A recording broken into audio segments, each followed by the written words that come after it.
All right, y'all. Gavin Newsom, as Trump calls him, Gavin Newscum, governor of lovely California, where I'm from, born and bred, California.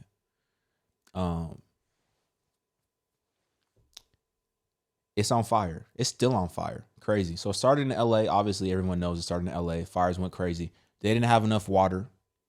They didn't have enough water pressure in order to fight the fires. They were actively defunding the fire department to the tune of tens of millions of dollars. And they just weren't in a position to fight the fires. So much so that you had people like Mel Gibson, for example. He went on Fox News and insinuated that it was not an accident. And he did that not one time, but multiple times. He went on media and insinuated that it was not an accident. Now Trump is getting involved. And he actually flew to California today. At the time of this recording, he flew to Los Angeles to have a conversation. And some interesting things happened. Let's start with this video here, and then we'll get to it. So this is Gavin Newsom. He is talking about the arrival of Donald Trump. And he's in a classroom of some sort. I don't really know what this is. I don't know why he's having his press conference from a classroom. I'm not sure what that was, but anywho, let's listen. And that he will be here tomorrow. It's my understanding. I look forward to being there on the tarmac to thank the president, welcome him, and we're making sure that all the resources he needs for a successful briefing are provided to him. I don't know why it's doing that. This is the video. This is not me. This is the video. Let me see if I can reset it. Hold on. Let's go to normal. There's no limit to the resources we'll provide for that briefing. And as I say, I'm grateful that he appears to be coming out. Plan on talking to him tomorrow? Well, I certainly plan on being there at the tarmac and look forward to continuing to work, not just with him, the administration, as it relates to the disaster recovery, as it relates to our efforts to collaborate with multiple federal agencies over the course of the next many years as we organize our approach to immediately address the debris removal. We're working now with the Army Corps of Engineers. So there's a direct relationship to debris removal in the Trump administration, and to make sure that's done effectively, not just quickly, but effectively. So one of the problems, and I don't know what's going on. I guess they didn't have top tier Wi-Fi at the school. And that's on Gavin Newsom. Once again, get them kids some Wi-Fi. Anyway, he said that, I'm partially joking. I'm not that outraged. He said that now they're doing debris removal. So one of the problems that we have in California is that it's so dry. It's so dry, and there's just so much, there's so much mountainous land. There's a lot of hills, there's a lot of valleys, there's a lot of mountains, and it's so dry. And so what happens is a lot of these plants, they die and they turn into brush. And this brush and this debris becomes highly flammable. And there's nobody to really remove this debris. Now, I know they have prisoners in California who they're paying like 25 cents a day or something wild like that to go in and try to remove this debris. But it's just it's not enough. Like, we need a better solution to remove this debris. So just now, apparently, after the fact, after years of knowing that California had this issue, now they're implementing this in order to prevent it, even though we're actively in it. And I get it, like, you got to do something, but I'm just saying, from the standpoint of being in a position as a governor to plan for these events, and you don't have a strategy in place to plan for the very event that you now have to plan for in the midst of the tragedy, it just screams incompetence. Or, as Mel Gibson would say, it screams of they did it on purpose. Let me show you the other video here. Let me open up a new tab, though. Maybe it's me. I'm over here blaming Newsom for not getting these kids some proper Wi-Fi. Maybe it's me. Let me open up a new tab on YouTube.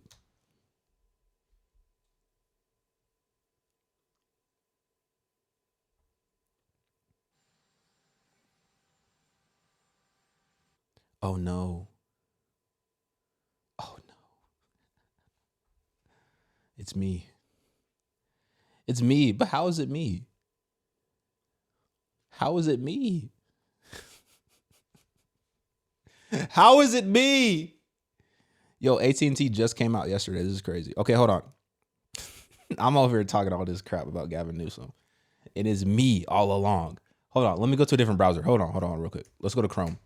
You got to see this video. You got to see this. Let's go to Chrome. Maybe Chrome will fix it.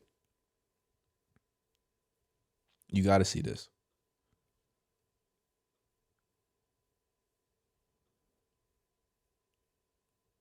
Let's listen in. Okay, I think we're good. I think we're good on Chrome. So this is Trump. He arrived in Los Angeles, and Gavin Newsom wanted all the smoke. He met him on the tarmac. He wanted all the smoke. He was not bluffing. Jonathan, I don't know if we can hear from there, but let's listen in.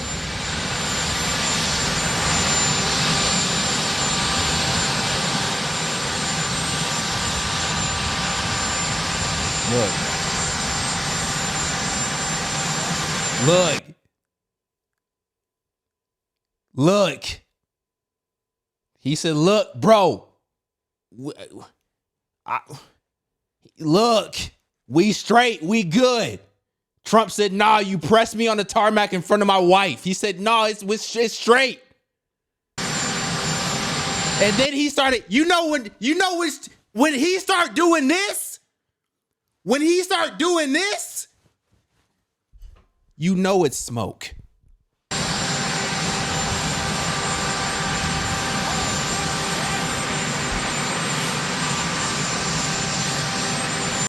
I'm just saying, I'm a reader of body language, not a very good reader of body language.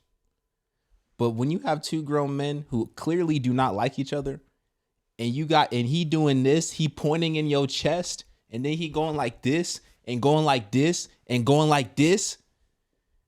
And then you have Trump breaking eye contact, looking away from the eye contact. Like, this is some bull crap, Gavin. On the listen, I could be wrong, but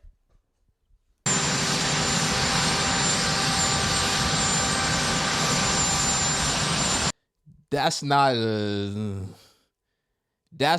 happy to see you type of, all right, bro.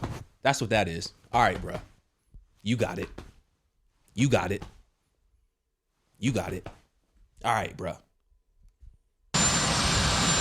And then he had the audacity to kiss his wife on the cheek. I'm not trying to cause division here. I think this is just interesting.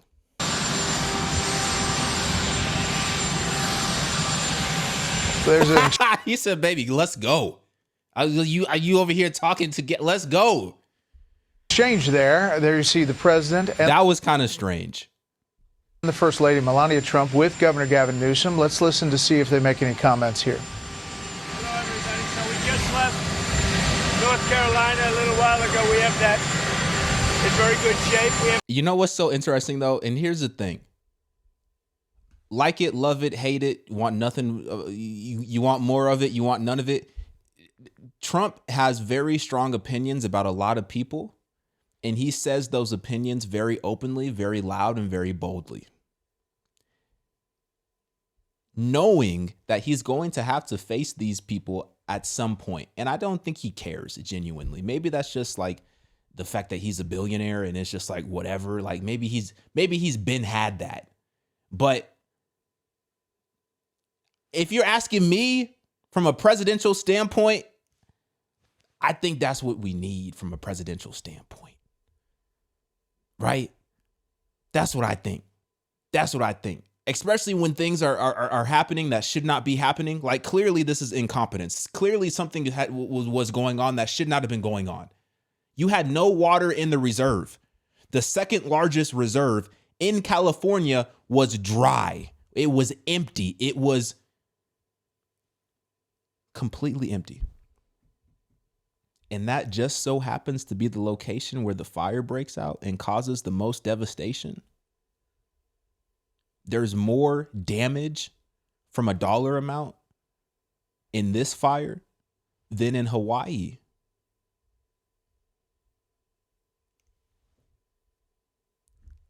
That's, you know what I'm saying? The congressman in charge and Michael Watley, and we're going to do a lot of work. We have the Army Corps of Engineers working as they are here. And I think you're going to see some very big progress. They left them high and dry. And now we're going to be taking a little tour with some of the people from the area. I appreciate the governor coming out and meeting me, Kevin. Thank you very much. And we'll be talking a little bit. We want to get it fixed. We want to get the problem fixed. And there'll be some ways. But bro, I'm trying to tell you, Gavin Newsom like a movie star, bro. And this is what I'm trying to say. Like, I think a lot of people are underestimating the fact that this dude is most likely going to run for office. And like I said, this dude is like a movie star. He's like, he's political. Like, he's political to a point where he could turn things around and make it sound good. If you're just listening, he can make it sound good. But in all reality, everything's falling apart. Like, this is like the perfect dude to run in the next cycle. And I think he's going to run in the next cycle. And I don't know if you guys remember, this is the same individual, Gavin Newsom, who, number one, he said he was a Christian. I think he said that he was of the Catholic denomination or something like that. I can't remember. But you remember all those billboards that were going around this in different states. Now, this is when Trump, I believe this was when Trump, the whole Roe v. Wade thing happened with Trump. Gavin Newsom paid millions of dollars. I believe it was taxpayer dollars from California. And he put up these billboards essentially telling people to come to California to get your abortion. And at the bottom of the billboard, he put Bible verses. He was telling people in states that could not have an abortion to fly to California to get an abortion for free on the billboard. And then he put a Bible verse at the bottom of the billboard. Like, this is the same individual. Let's not forget. This just happened. This literally just happened. So, anywho, I say that to say, I would not be surprised if he's in office because he's very political, and people just go for whatever looks, you know what I'm saying? Whatever sounds and looks the part from like the Democratic standpoint. If they put him in that position, if they prop him up, I think a lot of people are going to get behind him. I do. it's like you got hit by a bomb, right? Yeah. Like you got hit by a bomb. Would you like to say something? Most importantly, thank you for being here. It means a great deal to all of us, not just the folks in Palisades, the folks in Altadena that were devastated. We're going to need your support. We're going to need your help. You were there for us during COVID. I don't forget that. And I have all the expectations that we'll be able to work together to get this speedy recovery. We will. We're going to get it done. Tremendous numbers of lives have been affected. A lot of real estate's been affected. Nobody's ever probably seen anything like this. You could almost say since the Second World War, when you think of it. I mean, nothing like. I know it's loud. They're literally standing in front of the most expensive airplane in the world, so it's going to be a little bit loud. This has happened. And we're going to get it fixed, so we'll get it permanently fixed, so it can't happen again. And again, we'll be talking a little bit later, and we'll get it worked out, okay? I appreciate it, Mr. President. Thank you, guys. Thank you. Thank you very much. Both of you have disagreed a lot over the past week over what has happened in this state. How do you plan to We got to put your get it differences finished. aside? We're looking to get something completed. And the way you get it completed is to work together. It's the governor of the state. And we're going to get it completed. They're going to need a lot of federal help. Unless you don't need any, which would be okay. We're going to need a lot of federal help. So we're going to take care of things. Okay? This man. You know what's interesting? So Los Angeles, they have the Olympics coming up, and they also have the World Cup, right? Coming up. So they got to get things cleaned up for that, obviously. And that's not the primary concern. Obviously, the primary concern is the people, is the community, is the people who lost their homes. But the reason why I say that is because it's interesting, because I didn't know that Trump was the one that put those deals in place. So during his first term, Trump was the one that made the deal for the Olympics, and Trump was the one that made the deal for the World Cup. I had no idea.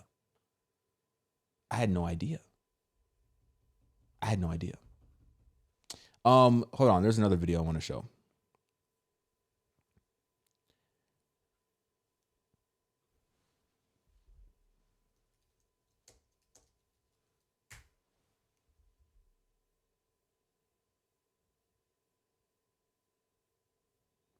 What the heck is this?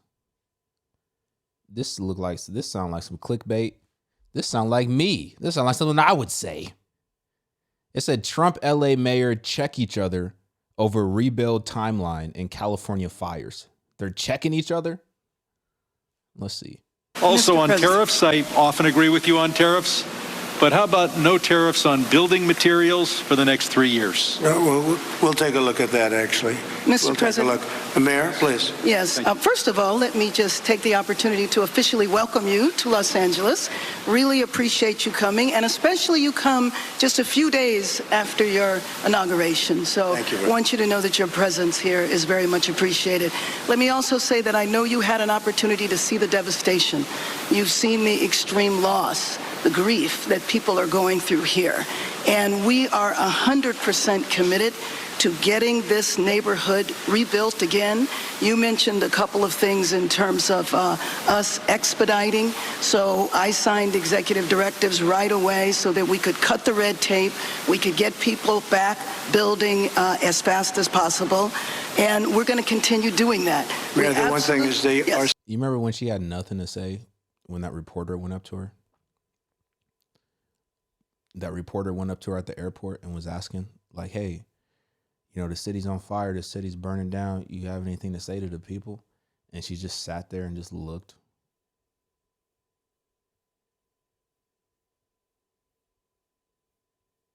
That's what she did. I don't know if I could ever get that image out of my head of her just standing there and just looking. Like, you can't say anything.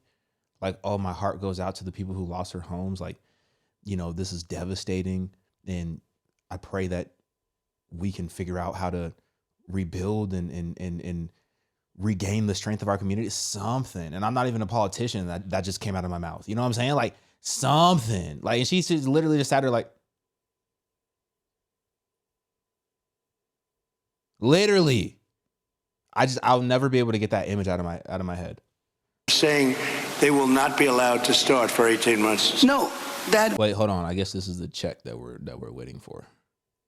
Going to continue doing that. Mayor, the one thing is they are saying they will not be allowed to start for 18 months. No, that will not be the case. Okay, I just hope you're right. You can hold me to it. There's 4 groups said that. No.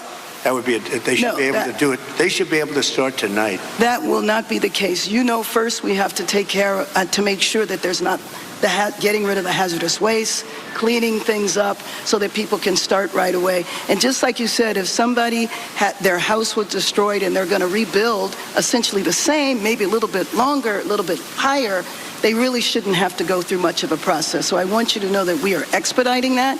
We absolutely need your help. We need the federal help. You've got it. I told you. You will have no permit problem. There will be 0 delay. And as far as I'm concerned, you already have the permits. And the resource. I am more worried. Oh, she said, and the resource. We need that bread, Mr. President. We need it. We need the bread. Hold on.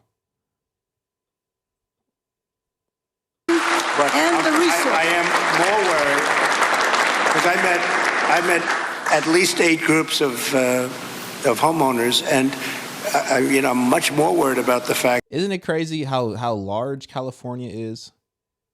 The population of California, the businesses in California, the industries in California, the tax revenue in California. Isn't it crazy that we ain't got no money? We ain't got no bread. We don't have, isn't that crazy? And I know this is a devastating outcome. Like I said, this is more devastating than the Hawaii fires. But it's like, bro,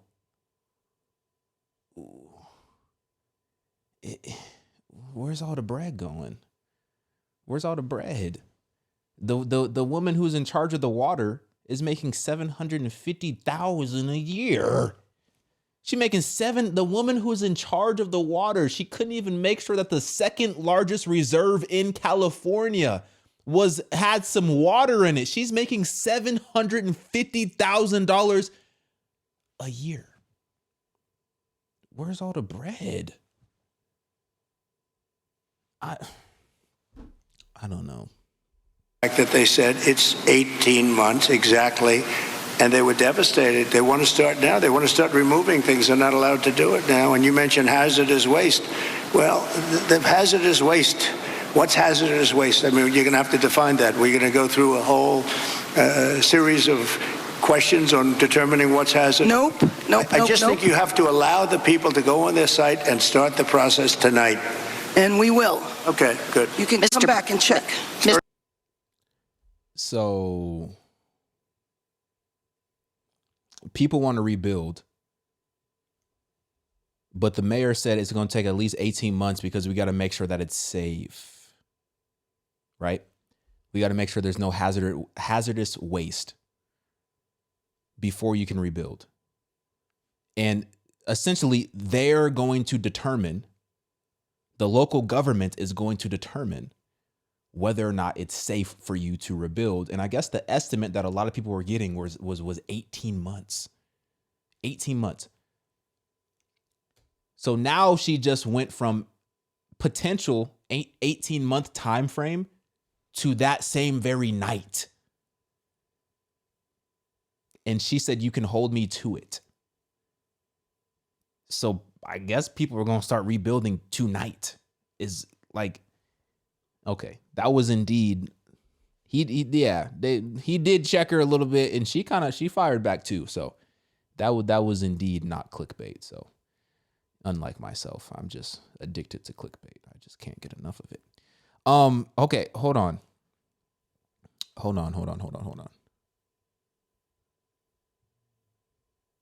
What is this? Also on tariffs, I often agree with you on tariffs, but how Said it's 18 and start the process tonight. Everything we can, slashing regulations, expediting everything so that people can begin the process right away. You know, we have the Disaster Recovery Center on Pico and Westwood.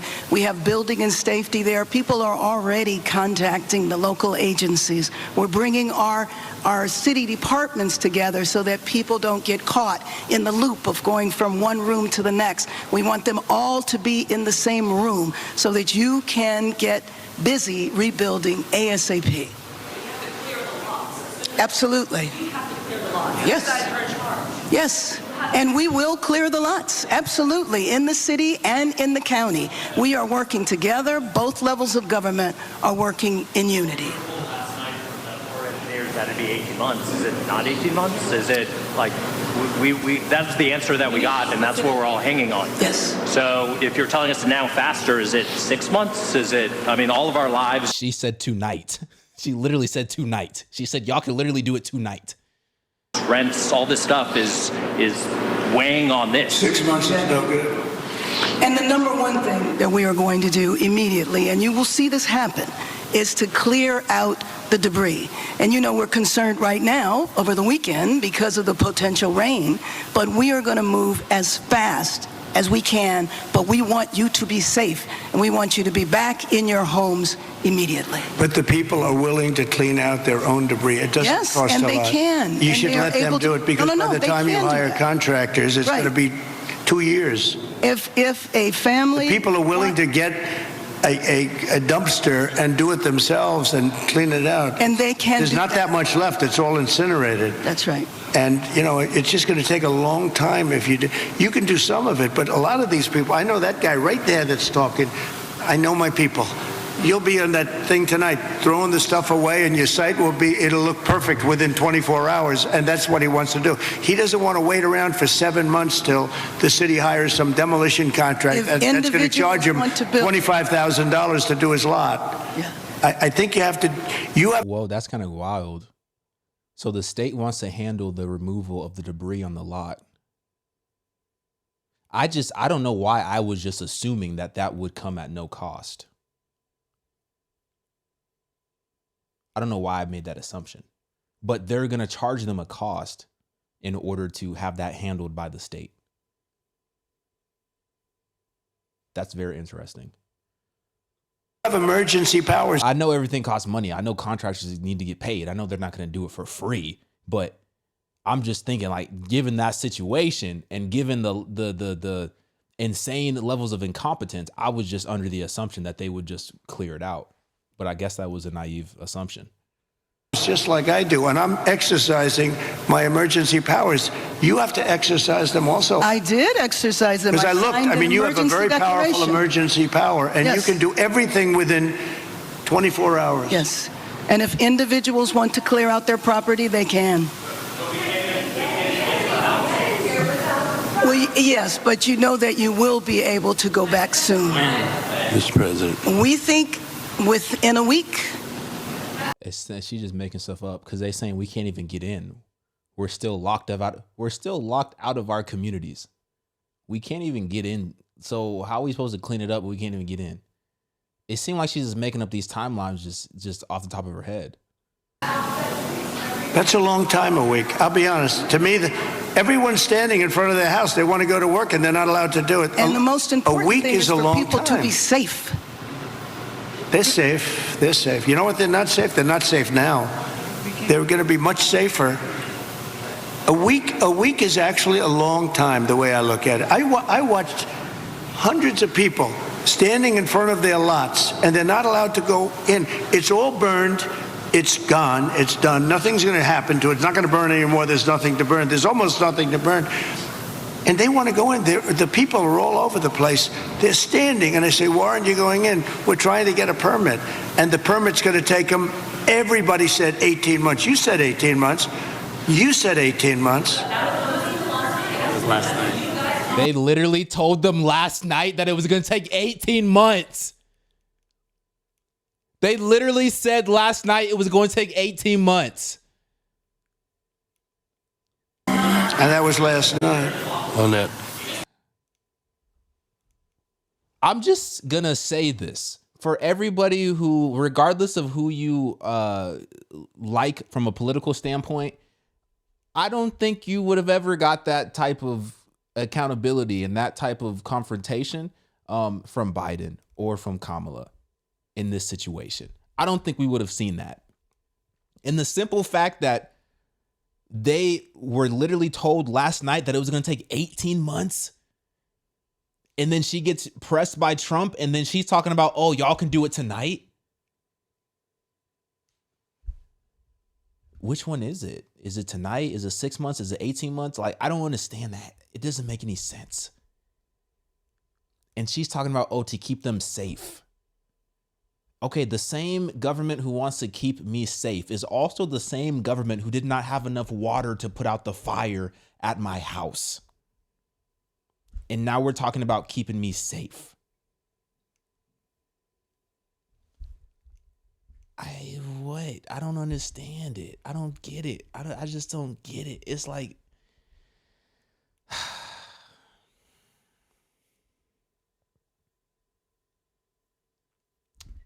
man.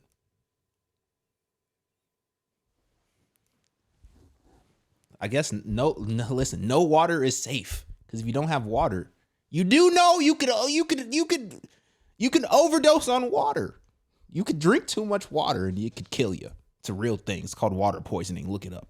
You could drown. If you have too much water, if there's too much water in the reserve, somebody could drown. That's why I didn't have the water in there.